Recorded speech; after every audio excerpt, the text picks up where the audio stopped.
할렐루야. 오늘 이 말씀이 굉장히 필요한 것 같습니다. 우리가 마지막 시대에 사는 하나님의 자녀로서 무슨 일이 일어나고 우리가 어떻게 살아야 되는가, 이런 부분들을 계속 집중해서 말씀을 받습니다. 중요한 것은 갈수록 어려워진다는 이 사실은 변하지 않는다는 것. 그래서 우리가 하나님의 전신갑주를 잘 입어야 된다는 것. 어려움이 오더라도 이 어려운 고난을 축복의 기회로 삼고 하나님 앞에 더욱 기도해야 된다는 것. 이것이 우리들의 신앙생활에 굉장히 중요한 일이다. 이 부분을 우리가 하나님 말씀을 통해서 계속 살펴봤습니다. 이제 오늘 말씀을 보니까 우리가 무엇을 하고 이것저것을 하는 것 같은데 알고 보니까 전부 다 하나님의 은혜였다는 겁니다. 우리가 예수를 믿는 것도 알고 보니까 하나님이 우리를 인도하셔서 예수 믿게 하셔서 구원받게 하셔서 하나님의 은혜를 잊게 하셨다는 겁니다. 그래서 전적인 하나님의 은혜였구나. 이 부분을 오늘 말씀을 통해서는 강조를 하고 있습니다. 그래서 하나님의 은혜로 살자라는 그런 말을 마음속에 새기는 그런 시간 되기를 원하고, 또 앞으로 여러분들 살아생전 하나님의 은혜로 사시기를 주의 이름으로 축복합니다. 하나님 앞에 은혜 받은 자들은 어떤 모습일까? 하나님 앞에 은혜 받은 자들은 어떻게 우리가 승리할까? 이런 부분들이 이제 오늘 말씀을 들으면서 하나님이 우리에게 주시는 그런 교훈들입니다. 먼저 2절을 보게 되면 하나님의 은혜를 이렇게 말씀하고 있죠. 내가 은혜 베풀 때 너에게 듣고 구원의 날에 너를 도왔다 하셨으니 그랬습니다. 자, 하셨으니 그랬으니까 이것은 과거에 하나님이 이런 말씀을 이미 하셨다 그거죠. 그래서 이 말씀은 이사야서에 있는 그런 말씀입니다. 이 말씀을 예수님이 이 땅에 오셔서 말씀을 이루신다. 예수님이 이 땅에 오셔서 우리에게 구원을, 은혜를 이루신다는 거죠. 그래서 보라 지금은 은혜 받을 만한 때요. 보라 지금은 구원의 날이로다. 이 말씀을 우리에게 이루어 주셨다. 그러니까 우리는 예수를 믿음으로 말미암아 이 말씀이 이루어진 겁니다. 그래서 우리는 이게 은혜 받을 만한 이때에 살고 있는 겁니다. 어찌 보면 굉장히 행복한 사람들이지요. 그래서 이 은혜라는 것을 우리가 이제 마음에 잘 새겨야 되는데 좀 폭을 넓혔으면 좋겠어요. 지금 당장만 생각하면은 별로 그렇게 우리에게 은혜가 느껴지지 않습니다. 하나님께서 이렇게 우리에게 은혜를 베풀어 주신다, 이것을 지금 말씀하는 것이 아니고 이미 수천 년 전부터 말씀을 하셨어요. 수천 년 전부터. 아주 대표적인 것이 모세 때 하나님이 말씀을 하셨어요. 그런데 그때에는 이런 어떤 은혜다 이런 단어로 말씀하지 않으셨어요. 다른 걸로 말씀하셨어요. 그 가장 대표적인 한 가지 단어가 희년이라는 단어가 있습니다. 희년. 이 구약 성경에 희년이라는 단어가 나와요. 이 단어를 통해서 하나님의 은혜를 우리에게 베풀어 주신다는 것을 우리에게 가르쳐 줬던 것이죠. 레위기 25장 10절에 보면 모세 때 하나님께서 말씀하셨습니다. 너희는 50년째 해를 거룩하게 하여 그 땅에 있는 모든 주민을 위하여 자유를 공포하라 그랬습니다. 자, 희년이라는 그런 뜻이 뭐냐면은 50년째를 거룩하게 하라 그랬어요. 그러니까 지금이나 그때나 가난한 사람들이 많아요. 정말 먹고 살기 힘들어서 빚을 져야 되고, 또 사업하다가 망하게 되면은 여러 가지 문제가 생기게 되잖아요. 그렇게 수백 년, 수천 년 전에도 마찬가지입니다. 그래서 먹고 살기 힘들고 빚을 많이 지고 그래가지고 심지어는 자기 자식까지도 팔아야 되는 상황이에요. 갚지를 못하니까 그냥 자식을 맡기는 거예요. 자식을. 또 하나님께서 이스라엘 백성들한테는 다 이렇게 땅을 배분해 주셨어요. 그래서 그때는 내 땅이 없었습니다. 전부 다 하나님 거였어요. 하나님께서 다 이렇게 나누어 줬거든요. 그렇기 때문에 하나님이 나눠준 것은 팔 수가 없었어요. 하나님 거기 때문에. 문제는 그럼에도 불구하고 팔아야 되는 상황이 오는 겁니다. 도저히 살 수가 없으니까요. 그래서 자식도 팔아야 되고 땅도 팔아야 되고 이렇게 되는 겁니다. 그런데 하나님은 절대 하나님 거는 팔 수 없다는 거죠. 그래서 하나님께서 어떻게 하셨느냐? 50년까지는 내버려 두는 거예요. 팔아도, 자식을 잡아가도. 그런데 50년째가 되면은 무조건 하나님께서 명령하셨어요. 팔려간 자식도 돌려보내라. 팔았던 땅도 다시 원주인에게 돌려줘라. 그러니까 하나님 명령은 뭐냐면, 아무리 사람이 살면서 문제가 있어서 자식을 팔고 자기가 갖고 있는 땅을 판다 할지라도 그것은 너희들이 그런 것이지, 하나님은 하나님 거기 때문에 절대 누구한테 팔고 이런 것이 없다. 그렇기 때문에 하나님 것은 다시 다 돌려줘라는 거예요. 그래서 50년째가 되면은 무조건 완전하게 다 돌려받는 겁니다.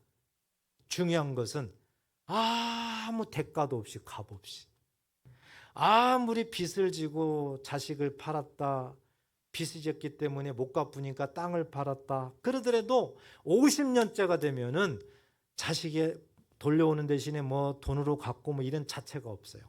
완전히 공짜로 원주인에게 다 돌려주라는 거예요. 이것이 하나님의 명령입니다. 그래서 완전하게 자유를 주는 거죠. 그래서 이 자유를 공포하라는 거죠. 이렇게 하는 것을 희년이라고 합니다. 그래서 이스라엘은 50년째가 되면 다 희년의 해였어요. 그래서 누구나 다 자유와 기쁨을 얻었어요. 아무 대가 없이 다 내 것은 다 돌려받았다고요. 하나님께서 명령을 하신 겁니다. 자, 구약 성경에는 이렇게 말씀을 하셨어요. 그렇지만 하나님의 마음, 하나님의 의도를 느끼고 있는 거죠. 다 돌려받는구나. 아무 조건 없이 대가 없이 다 돌려받는구나. 이것은 하나님이 일방적으로 명령하셔서 일방적으로 행하셨구나. 하나님이 도로 찾아줬구나. 이걸 보여주고 있는 건데, 이 말씀이 변치 아니하시고 예수님이 오셔서 그대로 다 이루시고 저와 여러분들에게 하나님의 자유를 주신 줄 믿으시기 바랍니다. 그래서 누가복음 4장 17절에 보면 예수님께서 선지자 이사야의 글을 드리거늘 책을 펴서 이렇게 기록된 데를 찾으시니 곧 18절에 보니까 주의 성령이 내게 임하셨으니 이는 가난한 자에게 복음을 전하게 하시려고 내게 기름을 부으시고 그 다음에 나를 보내사 포로된 자에게 자유를, 눈먼 자에게 다시 보게 함을 전파하며 눌린 자를 자유롭게 하고. 우리 예수님이 이 땅에 오셔서요, 완전하게 포로가 됐던, 눌렸던, 빚을 졌던, 억압받았던 이 모든 세상의 상황들을 예수님께서 대신 다 십자가 죽음으로 갚는 거예요. 다 대가를 지불하는 거예요. 그리고 우리에게는, 예수 믿는 자에게는 아무 대가 없이, 아무 요구하는 거 없이 완전하게 다시 다 돌려주고 있는 거죠. 그래서 이 50년째 이 해를 예수님께서는 주의 은혜해다. 구약에는 이게 뭐라고 그랬어요? 희년이라고 그랬어요. 희년. 희년이 예수님은 주의 은혜해다. 그래서 이 주의 은혜해를 전파하라. 예수님을 전파하라. 그래서 예수님을 주의 은혜해다. 이렇게 우리는 깨달아야 되는 겁니다. 그리고 예수님이 분명히 성령이 임하심에 그랬죠. 그러니까 예수님이 십자가에 죽으시고 이제 부활하시고 승천하시고 무엇을 보냈습니까? 누구를 보냈어요? 성령을 보냈어요. 그러니까 성령이 이 땅에 오심은 주의 은혜를 완성한 겁니다. 따라서 예수 믿는 저와 여러분들은 하나님 앞에 성령을 선물로 받았습니다. 믿으십니까? 그렇다면 우리에게는 주의 은혜가 이루어진 겁니다. 이 사실이 복음이에요. 그래서 이 사실이 믿어지면은 기쁨이 있어야 되는 겁니다.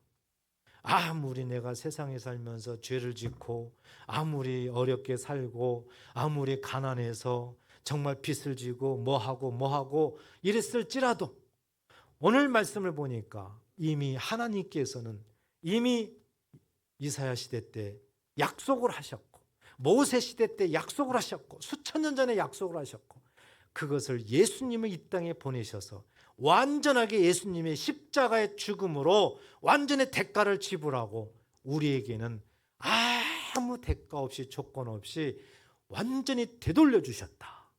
따라서 하나님께서 아담과 하와를 창조하고 모든 세상을 창조하고 보시기에 좋았더라. 그것을 모든 걸 선물로 주셨을 때 그 모습 보시기에 좋았더라. 그 모습으로 완전하게 예수님의 십자가를 통해서 우리를 되돌려 주셨어요. 이것이 하나님의 자유입니다. 이것이 하나님이 주시는 기쁨이에요. 하나님께서 고린도 교회 성도들에게 사도 바울을 통해서 이 말씀을 하시는 겁니다. 고린도 교회가 그렇게 하나님 앞에 받은 바 은혜가 많아요. 은사도 엄청 많아요. 그런데 그들이 하나님을 제대로 믿지 않습니다. 내 은사가 최고야, 내가 배운 게 최고야 해가지고 서로 분파만 일으켜. 그래서 나는 바울파야, 나는 게바파야, 나는 예수파야. 그래서 서로 자기 것만 옳다고 하는 거지. 그래서 서서 싸우는 겁니다. 내가 받은 은사가 최고야, 네가 받은 은사는 아무것도 아니야. 하나님의 영광을 가리는 거예요. 이때 하나님께서 바울을 통해서 정확하게 복음을 전하게 하는 거예요.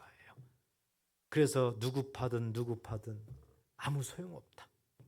모든 주인 너희에게 은혜를 베풀어 주시는 자는 여호와 하나님밖에 없다. 하나님께서 예수 그를 통해서 묶였던 가로막혔던 눌렸던 모든 것들을 십자가로 해방시켰다. 이 사실을 좀 깨닫고 믿고 하나님을 제대로 좀 믿어라. 그리고 주 안에서 자유를 얻고 하나님 앞에 기쁨으로 살아라. 이것이 하나님이 주신 말씀인데 오늘날 저와 여러분들에게도 주시는 말씀인 줄 꼭 믿으시기를 축복합니다. 예수님께서 이 땅에 오셔서 이렇게 다 이루셨어요. 그러면 여러분 지금 우리가 이제 어느 정도 이렇게 느낌이 오는 것이 은혜가 뭐냐? 은혜가 뭐냐를 많이 이제 느끼고 있는 거죠. 그렇지만 다시 한번 은혜를 말씀으로 한번 정리를 해보겠습니다. 말씀으로. 로마서 3장 24절에 보면 은혜가 뭔가가 나왔어요. 은혜가 같이 한번 읽어볼까요? 그리스도 예수 안에 있는 속량으로 말미암아 하나님의 은혜로 값 없이 의롭다 하심을 얻은 자가 되었느니라. 아멘. 이게 은혜의 정의예요. 은혜의 정의. 반드시 은혜가 이루어지려면 예수님의 속량이 있어야 돼. 예수님의 대속함이 있어야 돼요. 예수님의 십자가 보혈이 있어야 돼요. 예수님의 십자가 보혈로 말미암아 하나님께서 은혜를 주셨다는 겁니다. 그런데 그 은혜가 뭐냐? 무슨 뜻이냐? 값 없이 의롭다 하심을 받았다. 값 없이 구원을 받았다. 값 없이 하나님의 자녀가 됐다. 값 없이 하나님의 시민권을 얻었다. 값 없이 하나님의 상속자가 됐다. 값 없이 천국에 들어갈 수가 있다. 이것이 은혜라는 거죠. 그러니까 은혜는 사람하고는 상관이 없어요. 은혜의 출발도 하나님이시고 은혜를 이 땅에 베푸시는 것도 하나님이세요. 은혜예요. 여러분 은혜 받았습니까? 정말 은혜를 느낍니까? 정말 하나님께서 이 시간에 우리들한테 다시 한번 고백하기를 원하는 겁니다. 정말 하나님의 은혜를 받았느냐? 은혜를 경험하고 있느냐? 은혜를 믿느냐? 우리 하나님께서 이 시간 우리에게 세미하게 음성으로 말씀합니다. 그런데 세상 사람들은 은혜라는 단어를 그냥 아무렇게나 사용하고 있잖아요. 아무렇게나. 조금만 도움을 받아도 막 은혜 받았습니다. 은혜입니다. 뭐 그러잖아요. 우리가 이제 학교 다닐 때도 많이 아는 게 하나가 있잖아요. 심청전을 보게 되면 심청전. 조선시대에 일어났던 그 심청전. 심청이 아버지가 누구죠? 심학규죠, 심학규. 그런데 이제 소경이 있잖아요. 소경. 그 심청이를 낳고 일주일 후에 그 어머니가 죽었어요. 그러다 보니까 이 소경인 아버지가 청이를 이제 길러야 되는 거죠. 그런데 청이가 남달리 굉장히 효녀예요. 효녀. 근데 자기 아버지가 눈을 못 보니까 얼마나 마음이 안쓰럽겠어요. 이 아버지가 다니다가 이제 눈이 안 보이니까 그냥 물속에 빠져버렸어요. 그러니까 이제 죽는 거죠. 그런데 어떤 중이 그걸 발견하고 그를 그를 건져줬어요. 그리고 말하는 거예요. 눈을 뜨려면은 공양미 300석을 바쳐라. 그러면 눈이 뜬다는 거죠. 그런데 이 아버지가 생각도 없이 거기에서 대답을 했어요. 그렇게 하겠노라고. 아니 하루 먹을 것도 없는데 어떻게 그것을 300석을 엄청난 큰 돈인데요. 집에 와가지고 이 얘기를 자기 딸한테 얘기했네. 딸이 효녀죠. 얼마나 근심 걱정이 많겠어요. 그래서 한은수 씨의 딸이 이렇게 소문을 들어보니까 바다 사람들이 보면 막 제사 지내잖아요. 그때 보면 이제 사람을 제물로 막 드리고 그러잖아요. 근데 그 제물로 드릴 사람을 찾고 있었던 거예요. 근데 그게 대가가 300석이라는 거예요. 그래가지고 자기 딸이 그냥 자기 몸을 파는 거예요. 그리고 그것을 자기 아버지한테 갖다 준 겁니다. 그러니까 자기 딸은 이제 인당수에 죽는 거예요. 그러니까 그냥 제물이 돼서 죽는 거죠. 나중에 봤더니 이제 황후가 되잖아요. 참 이 이야기가 이상하게 돌아갔잖아요. 그런데 중요한 것은 심학규 사람이 눈을 떠버린 거잖아요. 그죠? 그러니까 뭐라고 그래요? 부처님의 은혜로다. 부처님의 은혜로다. 이렇게 한단 말이죠. 그런데 여러분 이게 은혜입니까? 은혜는 우리가 지금 하나님 말씀 보니까 값없이 아무 대가 없이 하나님이 그저 주는 이것이 은혜라는 건데 심학규는 뭘 줬습니까? 공양미 300석을 줬어요. 그러니까 이것은 대가로 받은 거예요. 대가로 받은 거. 우리가 세상에서도 마찬가지입니다. 뭘 이렇게 하면은 항상 그 사람이 대가를 늘 생각을 합니다. 그리고 상대방한테는 정말 저에게 은혜를 주셔서 감사합니다. 이걸 또 듣기를 원해요. 은혜라는 건 그게 아닙니다. 은혜라는 것은 내가 누구한테 아무 대가 없이 그냥 주는 겁니다. 만약에 대가를 바랬다면 그것은 은혜가 아닌 거죠. 그래서 우리는 그 은혜라는 것을 늘 마음에 잘 정리해서 생각을 해야 된다. 성경에서 가장 이 은혜에 대해서 하나님 앞에 정말 은혜를 받고 또 그도 그대로 실천하고 그랬던 대표적인 인물이 사도 바울입니다. 사도 바울은 얼마나 하나님 앞에 악했던지요. 자기 스스로 나중에 은혜 받고 고백하잖아요. 나는 죄인 중에 괴수로다. 그는 고백합니다. 그는 정말 은혜 받기 전에는요. 하나님을 믿는데 예수를 믿는다는 사람들을 할 수만 있으면 잡아서 옥에 가두고 죽이려고 외국까지 쫓아가서 잡았던 사람이에요. 사도 바울이. 그렇게 악했던 사람입니다. 그런데 하나님께서 그를 사랑하고 그를 택하셔서 다메섹 도상에서 그를 만납니다. 예수님이 그를 만나요. 그래서 그를 회심을 시키죠. 회심시켜요. 그가 회심한 이후에는 모든 것을 뒤돌아보니까 자기는 이렇게 죄인 중에 괴수, 정말 악한 자, 하나님 앞에 죄밖에 진 것이 없는데 하나님은 나를 아무 조건 없이 대가 없이 예수님을 알게 하셔서 예수님의 십자가 보혈로 나를 죄 용서하시고 나를 하나님의 종으로 삼으시고 하나님의 나라의 일꾼으로 삼으셨구나. 나를 이렇게 구원하셨구나. 아무 조건도 없이 하나님께서 나에게 이런 사랑을 베풀었구나. 그래서 그는 고린도전서 15장 10절에 보면은 하나님 앞에 9절부터 보면은 고백을 합니다. 나는 사도 중에 가장 작은 자라. 얼마나 겸손한 말입니까? 나는 하나님의 교회를 박해하였으므로 할 수만 있으면 예수 믿는 자들을 죽이려고 잡으러 다녔던 자예요. 사도라 칭함받기를 감당하지 못할 자니라. 이 사도 바울의 고백이에요. 정말 은혜 받은 자의 겸손한 고백입니다. 그러면서 10절 다 같이 한번 읽어보겠습니다. 그러나 내가 나 된 것은 하나님의 은혜로 된 것이니 내게 주신 그의 은혜가 헛되지 아니하여 내가 모든 사도보다 더 많이 수고하였으나 내가 한 것이 아니요 오직 나와 함께 하신 하나님의 은혜로다. 할렐루야. 이것이 은혜 받은 자, 정말 은혜 받은 자의 고백이다. 그래서 저와 여러분들도 이 말씀이 하나님 앞에 신앙 고백이 되시기를 축복합니다. 우리가 뭐 된 것은 내가 된 것이 아니에요. 알고 봤더니 정말 하나님의 은혜로 우리는 뭐가 됐어요. 이 세상에서 내가 성공하고 내가 뭔가 잘 되고 내가 뭔가 돈을 벌고 내가 뭔가 순탄하게 되고 내가 되는 줄 알았어요. 알고 보니까 하나님께서 그렇게 하셨어요. 하나님이 값없이 나에게 그렇게 베풀어 주셨습니다. 이것이 하나님의 은혜인 줄 꼭 믿으시기를 주의 이름으로 축복합니다. 그래서 우리는 알고 보면은 하나님의 은혜로 살고 있습니다.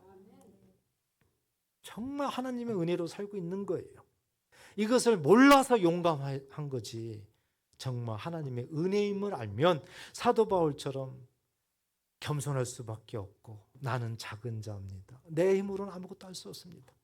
오직 하나님의 은혜를 베풀어 주셨기 때문에 나는 할 수 있습니다. 이런 고백을 할 수밖에 없습니다. 우리 말씀 사랑교회도 지금까지 보면 그렇습니다. 정말 하나님의 은혜였습니다. 부족한 것 그냥 온통 다 부족한 것이었어요. 정말 하나님의 은혜 받은 자들로서의 모습이 아닌 것들도 너무 많았어요. 그렇지만 하나님께서 그 모든 것들을 예수님의 십자가 보혈로 다 덮으시고 우리하고 상관없이 우리에게 희년을 베풀어 주셨어요. 은혜를 베풀어 주셨어요.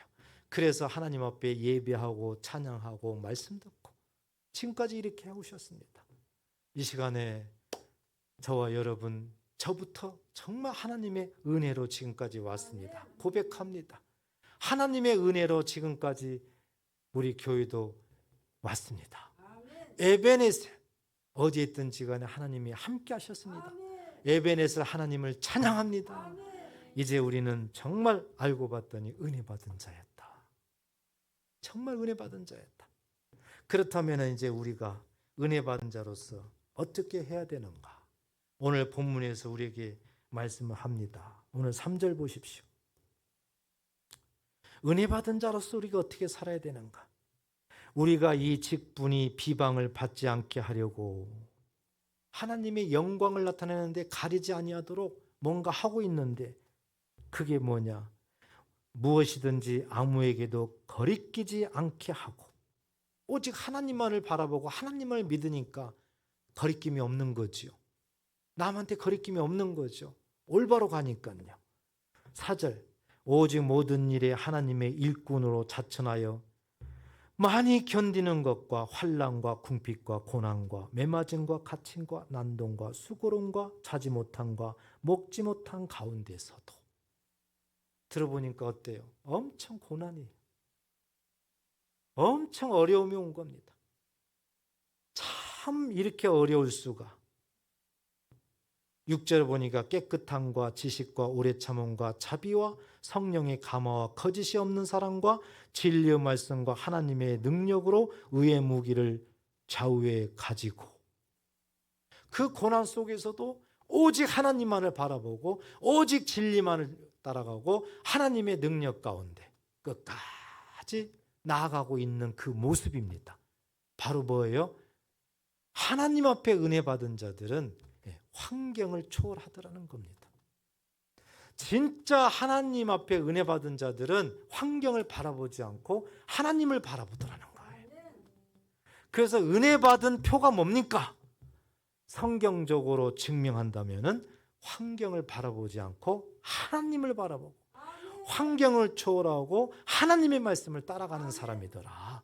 이것을 성경적으로 우리에게 분명하게 깨닫게 하고 있습니다. 그래서 히브리서 12장 2절에도 우리에게 말씀합니다. 믿음의 주여 또 온전하게 하시는 이인 예수를 바라보자. 어떤 환경을 바라보자. 이거 아닙니다. 아무리 환난과 핍박과 공고와 어려움이 와도 믿음의 주를 바라봐라. 믿음의 주. 그게 누구예요? 예수님이십니다. 예수를 바라보라는 거예요. 환경을 바라보지 말고 예수를 바라봐라. 우리에게 말씀합니다. 왜요? 예수는 그 앞에 있는 기쁨을 위하여 예수님의 십자가 지심으로 말미암아 이제 세상의 구원을 받는 그 기쁨, 우리 예수님 이게 충만했습니다. 기쁨을 위하여 십자가를 참으사 부끄러움을 개의치 아니하시더니 예수님이 십자가 질 때 부끄러워하셨나요? 아닙니다. 한 영혼 한 영혼이 구원받는다는 그 기쁨을 가지고 아무 정하지 아니하고요. 그냥 침 뱉으면 다 맞고 때리면 맞고 다 부끄러워하지 않았어요. 그리고 결국 십자가의 죽음으로 승리하셨습니다. 그리고 하나님 보좌 우편에 앉으셨습니다. 할렐루야. 누구를 위해서요? 저와 여러분들을 위해서. 우리를 그토록 구원하시기를 원하시는 그 하나님의 뜻을 이루기 위해서 부끄러워하지 않았다. 그분이 바로 예수님이세요. 그러니까 그분으로 인해서 우리가 믿기 때문에 우리가 은혜를 받은 사람이기 때문에 세상 환경을 바라보지 말고 예수를 바라봐라.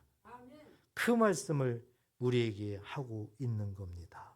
사랑하는 성도 여러분, 세상 사람들보다 어떻게 보면은 정말 더 힘들게 살 수도 있어요. 정말 예수 믿는 것 때문에 우리는 하지 못할 일들이 많이 있습니다. 절제할 것들이 많아요. 만약에 예수를 모른다면은 내가 괜히 교회 다녀가지고 이것도 못하고 저것도 못하고 나 손해네? 그렇게 생각할 수 있는데 그것은 정말 어리석은 생각이죠. 세상 사람들의 생각이죠. 세상 사람들이 접근할 수 없는 그 특권을 우리는 얻었습니다. 그게 뭡니까? 하나님의 은혜입니다. 하나님이 우리에게 주신 구원이에요. 그러니까 우리는 엄청난 것을 얻은 거죠. 그걸 마음속에 깊이 새긴다면 이런 거 조그만한 거 세상적인 거 뭐 절제 이런 거 못하겠습니까? 아무것도 아닌데요. 그것은 시간이 지나면 없어질 거고 썩을 것인데요. 영원한 하늘의 것을 우리는 소유한 자인데요. 그거 우리가 절제 못하겠습니까? 그런데요, 하나님께서는 은혜 받은 자들의 그 모습, 오늘 본문 말씀처럼 정말 은혜 받고 공고와 고난과 결핍 이런 어려움을 당함에도 오직 하나님을 바라보고 말씀 중심으로 끝까지 하나님의 능력 가운데 거하는 자들에게 하나님께서 어떻게 하셨을까? 높여주셨습니다. 높여주셨어요. 세상 사람들이 감당할 수 없는 높임을 주신 거죠. 오늘 본문에 보니까요, 8절 하반절에 보세요. 8절을 다시 한번 8절부터 읽으면 영광과 욕됨으로 그러했으며 악한 이름과 아름다운 이름으로 그러했느니라.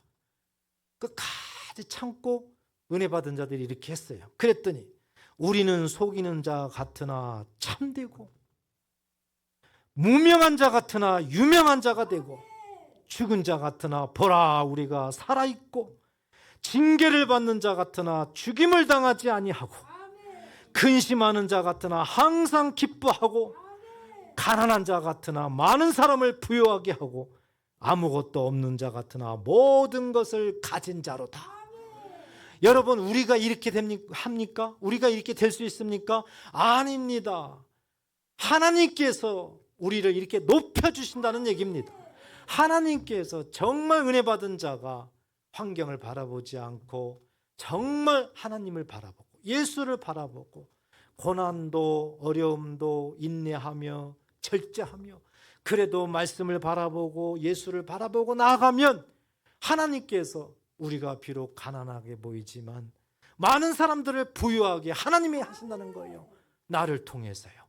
내가 아무 이름이 없고 아무 가치가 없는 자 같지만 하나님께서 나를 높여서 이름이 주신다는 거예요. 유명한 자가 되게 한다. 우리 하나님이 높여주신다는 겁니다. 하나님이 높여주신다. 하나님이 높여주시는데 누가 막으리요? 그래서 은혜 주시는 자도 알고 보니 하나님이셨고, 은혜 받은 자들의 삶도 알고 보니까 하나님이 주관하고 하나님이 높여주시더라. 그래서 우리는요, 오늘 말씀을 마음에 잘 새긴다면 전적인 하나님의 은혜구나. 우리의 삶을 끝까지 인도하시는 분도 하나님이시고 하나님의 은혜로 우리를 인도하시는구나. 이것을 오늘 고린도 후서 말씀을 통해서 우리에게 말씀한 줄 믿으시기 바랍니다. 하나님이 높여줘야 우리가 문제가 해결되고요. 하나님이 우리를 높여줘야 우리들의 적들 앞에서 우리가 승리를 하게 됩니다. 하나님을 의지하면 됩니다. 예수를 바라보면 됩니다. 시편 37편 5절 6절에도 내 길을 여호와께 맡기라. 그를 의지하면 그가 이루시고, 이것이 하나님이 앞에 은혜 받은 자의 모습이에요. 하나님을 의지해, 하나님께 맡겨요. 하나님을 바라봐요. 예수를 의지해요. 예수께 맡겨요. 예수님을 의지하는 거죠. 그리하면 예수님이 이루신다는 겁니다.